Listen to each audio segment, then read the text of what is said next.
ఇక్కడ మొత్తానికి ఆంధ్రప్రదేశ్లో జరుగుతుంది కులాల రాజకీయాలను డైవర్స్ పాలిటిషియన్స్ అని చెప్పేసి అంటున్నటువంటి సిచ్యువేషన్ వాస్తవం అంటారా? కుల రాజకీయం అనేటువంటిది ఆంధ్రప్రదేశ్ లో ఇవాళ కొత్తగా వచ్చింది కాదు.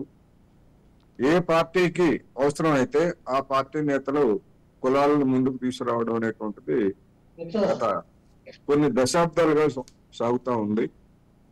అందువలన ఇవాళ కులం కంపు గురించి లేదా కుల రాజకీయాల గురించి ఎంత తక్కువగా మాట్లాడుకుంటే అంత మంచిది అనేటువంటిది మనం గ్రహించాలి. ఒకటి స్పష్టం, గత 4.5 సంవత్సరాలుగా జగన్మోహన్ రెడ్డి గారి పాలనని బేరీజు వేసుకున్నప్పుడు 3 రాజధానులు అన్నారు. ఓకే, ఎందుకు 3 రాజధానులు అంటే 3 ప్రాంతాలని అభివృద్ధి చేయడానికి అని చెప్పారు. ఆ 3 రాజధానులు ఏమైనాయో, ఎక్కడున్నాయో, ఏమవుతాయో కూడా తెలియదు. ఒకవేళ అవి రాజధానుల గురించి పక్కన పెట్టేట్లయితే అభివృద్ధి ఏమైందని చెప్పడానికి జగన్మోహన్ రెడ్డి గారి దగ్గర ఒక్క ముక్క కూడా లేదు. మీట నొక్కడం, సంవత్సరానికి 50,000 కోట్లు డైరెక్ట్ గా జనానికి మేము నిధులు ఇస్తున్నామని చెప్పడం తప్ప వారు చెప్పినటువంటి 3 ప్రాంతాల అభివృద్ధికి ఆనవాళ్లు గాని లేకపోతే ఎక్కడ కూడా మనకేమీ కనపట్లేదు.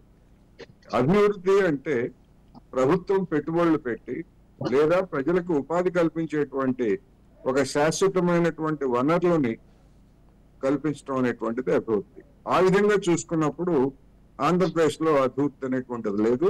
రెండోది, ఇప్పుడు ఏదైతే చెప్తున్నారో నా పేదలు, నా బీసీలు, నా ఓసీలు, లేకపోతే నా అని ప్రతిదీ నా అని చెప్తున్నారో వాళ్ళ యొక్క సంక్షేమానికి సంబంధించి లేదా వాళ్ళ విద్యా వైద్య రంగాలకు సంబంధించి వివిధ రాష్ట్రాల్లో కేటాయిస్తున్నటువంటి బడ్జెట్లతో పోలిస్తే ఆంధ్రప్రదేశ్ లో బడ్జెట్ శాతం తక్కువగా ఉంది.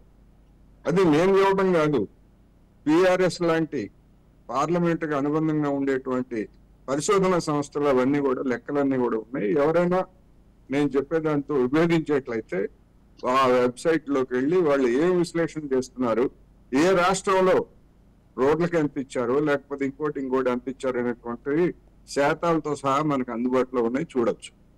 ఇప్పటికి వచ్చేసరికి వర్తమాన రాజకీయాలకు వచ్చేసరికి గత 4.5 సంవత్సరాలుగా మౌనంగా ఉండి ఇక్కడ ఒకటి స్పష్టం, అవినీతికి పాల్పడినటువంటి వాళ్ళు జగన్మోహన్ రెడ్డి గారైనా, చంద్రబాబు నాయుడు అయినా, లోకేష్ అయినా, మరొకళ్ళైనా ఎవరిని వదలాల్సినటువంటి అవసరం లేదు.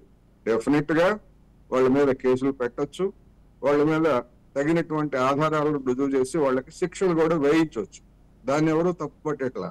కానీ ఇక్కడికి వచ్చేసరికి జగన్మోహన్ రెడ్డి గారిని అరెస్ట్ చేసినప్పుడు సిబిఐ గాని ఈడీ గాని ఇప్పుడు చంద్రబాబు నాయుడు గారి పట్ల అనుసరించిన మాదిరి ఎలాంటి నోటీసులు లేకుండా లేదా ఎలాంటి విచారణ జరపకుండా అర్ధరాత్రి ఆయన ఇంటికి వెళ్లి అరెస్ట్ చేసినటువంటి ఉదంతం